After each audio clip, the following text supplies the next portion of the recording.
Mail, welcome back. Just first and foremost, this feeling right now of being back and after several sort of months out with injury, what's that feeling like? I think really exciting. I got obviously some full training in last week, but wasn't available for selection, so it was really nice to just get back into training and sort of dig my feet in, and then obviously up for selection this week. I can't really describe that feeling, but super excited. Let's take you back to Fiji. When that happens, how do you sort of, what's going through your mind? Is it worst case scenario, you're able to sort of send yourself?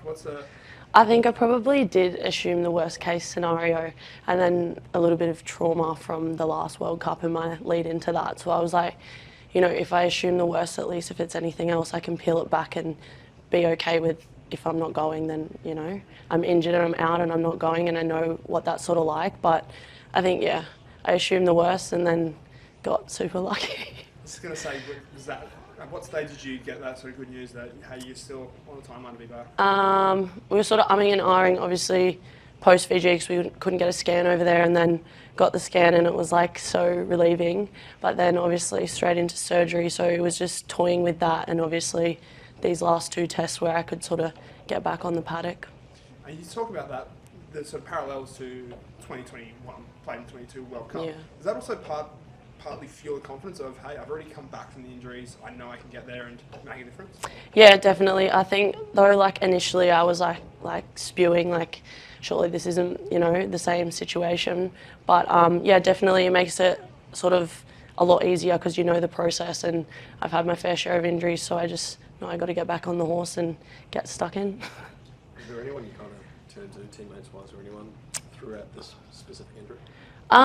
Maybe not teammates wise, but I definitely lent on obviously my family and my boyfriend's family. They were sort of with me through the last roller coaster, so they know that sort of pathway. So yeah, probably them.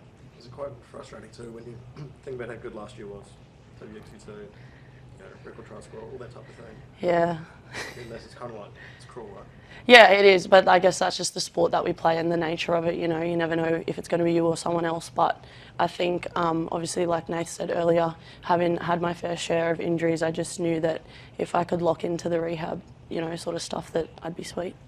I just like the team naming. You know, when you hear your name officially read out, like, is it goosebumps? You used the word relief before. But Yeah. what's that moment like? I think obviously really emotional because you work so hard, you know, to play and be in the jersey. So like I said before, you never really know when it can be taken away from you. So to be up for selection and just with the girls again, and then obviously named is super special, and it's nice to have, you know, everyone see your journey and be happy for you and stoked for you. And what do you expect from Wales? Obviously, the game last weekend, mini cyclone basically, and, you know, lightning delay and a lot of disallowed tries in that time. Yeah. But what do you expect from them this week? They're obviously quite a physical side and enjoy line-out time, but as well in their backfield they've got some pretty big boot girls there who can launch a ball. So I think just stuff like that, pretty similar to European style of rugby. But yeah, I think that's what similar to last week, and obviously similar conditions too. Actually, one more from me. You stand on the sidelines and you're watching the girls who are lining up in the wings. You're getting a bit nervous watching them, and maybe how good they're going, like even Charlotte coming on, and how she was against the US. I know she's injured now, but like... No, probably, obviously you always, like, you feel like, I think we're improving in our depth, and it's nice to have those sevens girls come across, but they just, obviously like Charlotte, she has played nearly every position in the back line, so I think she did a fantastic job playing on the wing. It was awesome seeing her just step right in for Freddie at 13, and then she hasn't touched that 15 jersey yet, but she's almost had her hands on nearly every jersey, which is really cool. I think probably not more nervous, just excited that we're building depth, and then exciting to sort of be able to play with someone like that. You know, you go through as a young kid and watch their success, so it's really cool to be, you know, potentially step on the field with someone like that. On a similar theme, another one that sort of filled up void when you're out is Wara. Like somebody who you've seen got close to the Waratahs, to see her now thrive on an international stage, what does that mean?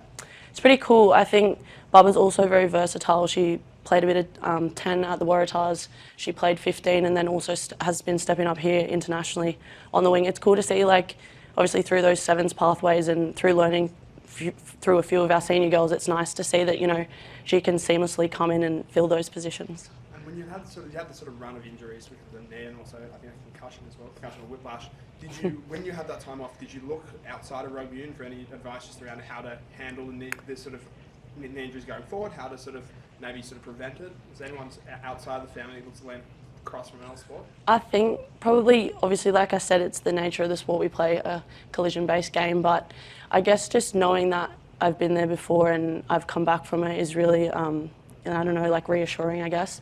My boyfriend, I lean on him a fair bit, and just mum and dad. But yeah, it's nice to talk to other people and get opinions and different ideas and sort of seek other resources as well to, you know, sort of build yourself up.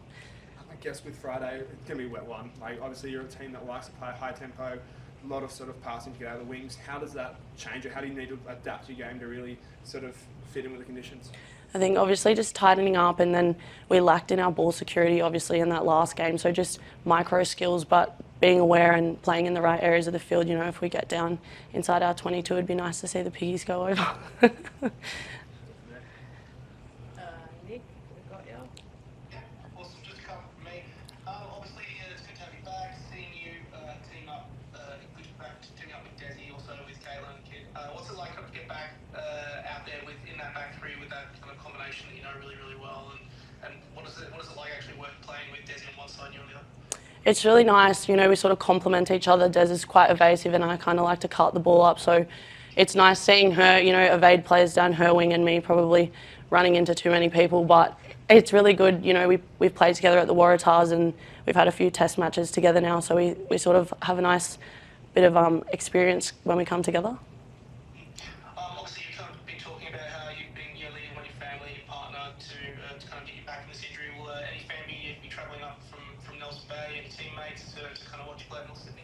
Yeah, I think I'll have a few. I'm one of 5 children and I have 25 cousins on one side and 15 on the other, so it'll be interesting to see who comes out of the woodwork for this game, but my boyfriend and his family will be there too, so it's always exciting. I don't know who's coming, I sort of leave that to them, and surprise, surprise, I'll see their faces in the crowd. And then the last one from me, obviously it's the last match on home soil for Jo. She's kind of helped you guys with in terms of coaching and management. You guys have gotten a maiden title with WXV2 onto you.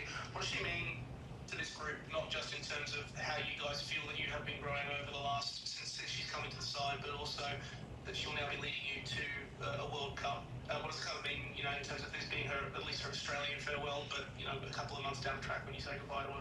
I think it'd be really awesome, obviously, to get the win over Wales, considering it's the last time we're playing at home. But then we touched on WXV2 earlier. She brought the group, together really well, and we haven't essentially won too many trophies as a team. So to do that was really exciting, and then to sort of finish it all off, be over in England, hopefully, with this squad would be really cool. I guess she's obviously from over there and played for England, so there's a strong connection point there for her too. She'll have family over there too that obviously she wants to make proud.